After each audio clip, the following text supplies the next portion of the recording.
Well, area canoeists visited Hackensack this weekend for the 15th annual Sweetheart Canoe Derby. In this week's Northwoods adventure, Shane Lee brings you the action. 7 citizens and 3 professionals brought their canoes and their game faces to Hackensack City Pier on Birch Lake. One unique game face was that of Libby the Beagle. I just take her along for the fun. Libby pretty much just sits there and slow me down when I'm sprinting when she sits in the back.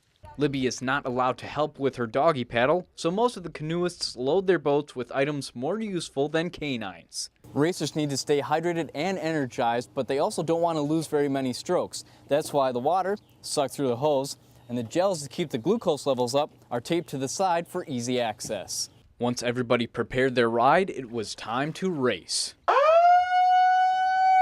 The citizens paddled 4 miles around the eastern part of Birch Lake. The field included racers from age 14 to 74. The winner was Chris Godwin from Nevis, who finished with a time of 47 minutes and 20 seconds.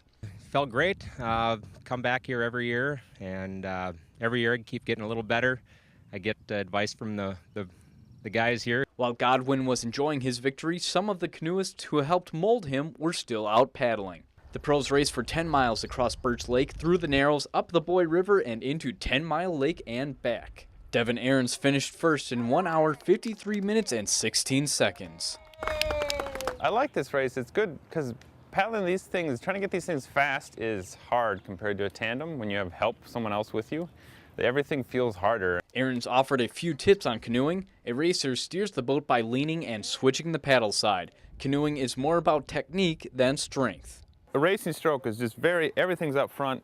All you're doing is just paddle and the boat is going as fast as you can through the water. If you try moving this really fast, it's just throwing a lot of water. Another important piece of advice included when to make a move. Races are usually won or lost in shallow water. The boat goes to the shallow water, pushes a wave down. The wave comes back off the bottom of the lake and pushes your boat back, unless you get ahead of that wave. So it's kind of like a hole shot. If you get there first, you get the good wave and you can take off.